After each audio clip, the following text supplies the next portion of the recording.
ఈ రోజున legal system Jaganmohan Reddy గారి కోసము వైఎస్ఆర్ కాంగ్రెస్ పార్టీ కోసం ఏ విధంగా పనిచేస్తుందంటే, ఆడు పెద్ద బోగ్గాడు సార్. ఆడు చేసే ఏదో పనులని కప్పిపుచ్చడానికి అలాంటి లాయర్ ఒకడు. వీళ్ళనే చూపించవచ్చు. మేము అలా ఉండాలి అంటే మీరు ఇప్పుడు మమ్మల్ని వదిలే.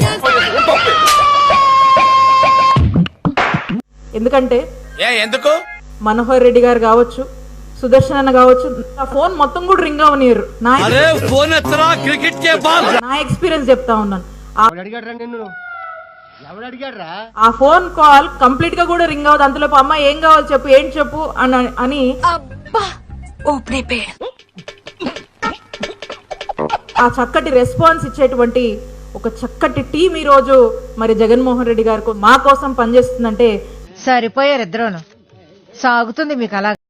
We are feeling proud about you అన్న. మనోహర్ రెడ్డి అన్న కావచ్చు, సుదర్శన్ రెడ్డి అన్న కావచ్చు, we're really feeling very very proud. చూడటానికి ఎలా ఉందో తెలుసా?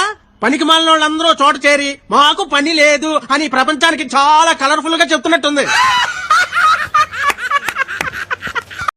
చిల్లూరుపేటలో నాకు సమస్య వచ్చిందంటే, ప్రతి చిన్న విషయానికి టెన్షన్ పడిపోయి ఆరోగ్యం పాడు చేసుకోకు. నేనున్నాను కదా రాజా, నువ్వు ఎందుకంత టెన్షన్ పడుతున్నావు?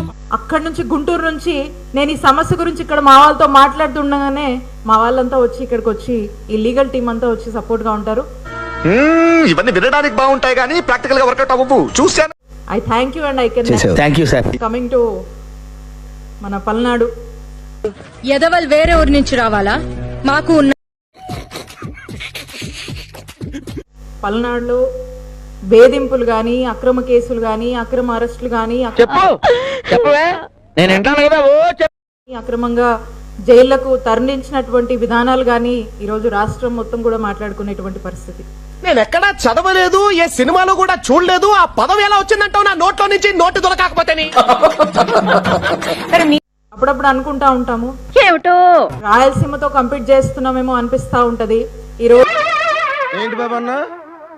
రోజు కొన్ని చోట్ల వింటా ఉన్నాం, మరి మన మాచర్ల లాంటి ప్రాంతాల్లో చూస్తా ఉన్నాము, మించిపోతున్నామేమో అనిపిస్తోంది. నాతో చెప్తే చెప్పావు కానీ ఎవరితో చెప్పకు, ఎవరు నమ్మరు. ఇక్కడ ఉన్నటువంటి అధికారాన్ని చూసుకొని మరి ఈ రోజు రాజకీయాలు ఇక్కడ కొనసాగిస్తున్నటువంటి పరిస్థితి. అధికారాన్ని సామాన్యుడి మీద, మరీ ముఖ్యంగా వైఎస్ఆర్ కాంగ్రెస్ పార్టీ వాళ్ళ మీద ఏ విధంగా ప్రయోగిస్తున్నారనేది మనము కళ్ళారా మన కళ్ళ ముందు చూసినటువంటి అనేక ఇన్సిడెంట్స్ చూసాను. అసలు మనము ఏంటి, మనల్ని ఇంత హరాస్ చేస్తున్నారు.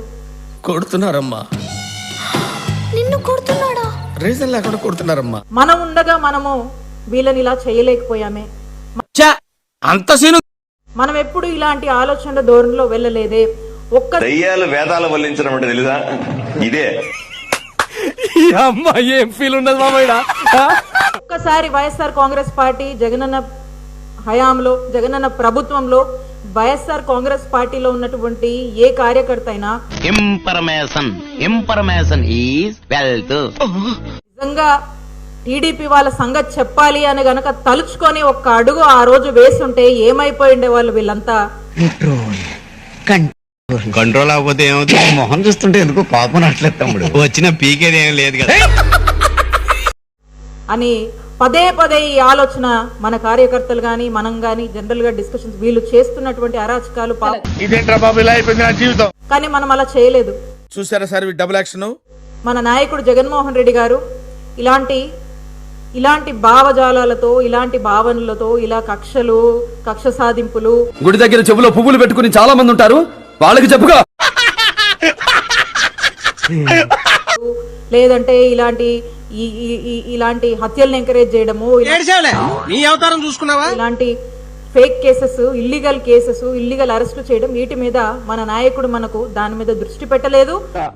మాకు తెలుదులే, నీ మా అత్తగారు తెలివితేటలో నా కాడ చూపించుకో. వాటిని ఎంకరేజ్ చేయలేదు. ఏంటి మమ్మీ ఎవడీడు? వాటి గురించి ఆలోచించాల్సినటువంటి అవసరం కూడా వైఎస్ఆర్ కాంగ్రెస్ పార్టీకి ఏ రోజు కూడా లేదు.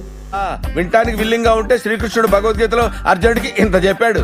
చూడటం కాదండి, మీరు చెయ్యాలంతే.